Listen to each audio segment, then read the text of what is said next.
Soka linazidi kupamba moto, mambo yanazidi kuwa fire bin fire.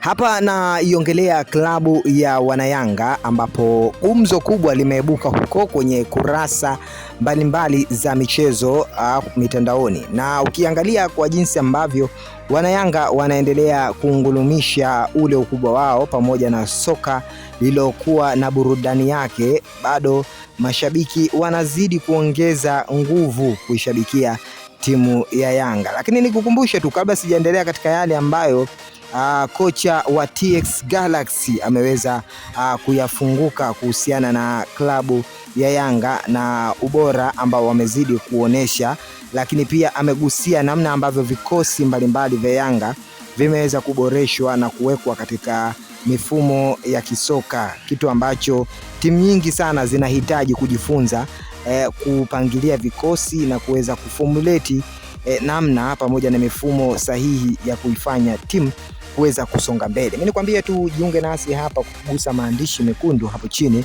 yaliyoandikwa subscribe. Kwa kufanya hivyo moja kwa moja hutoachwa na habari muhimu za burudani na michezo. Sasa kutokea klabuni Yanga tunafahamu kwamba wachezaji ni wengi sana na vipaji vimekuwa ni vingi mno. Hivi sasa Yanga wanasifika kuwa ni miongoni mwa virabu ambavyo unaweza ukatengeneza ama ukatoa vikosi zaidi ya viwili kwa timu moja, na hiki kitu ndicho ambacho kinawafanya Yanga wanazidi kuimarika na kuingia katika zile rekodi za timu ambazo zinafanya vizuri.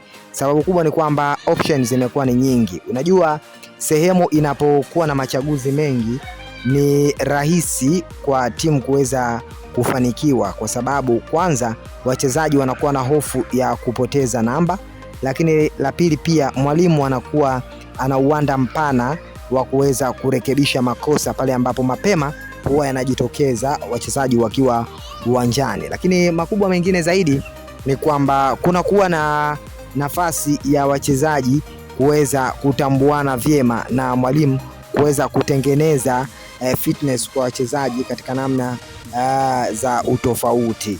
Sasa hiki ni miongoni mwa kitu ambacho makocha mbalimbali wameweza kuisifu klabu ya Yanga, lakini wapo wengine ambao wameweza kuongezea na kujazia nyama katika kuhakikisha kwamba wana Yanga wanaichukua nafasi kubwa hapa Afrika, lakini haswa kwa kipindi ambacho Yanga wanajiandaa katika kuchukua kombe kubwa hapa nyumbani Afrika. Unadhani watafanikiwa? Tuonane kwenye upande wa comment. Usisahau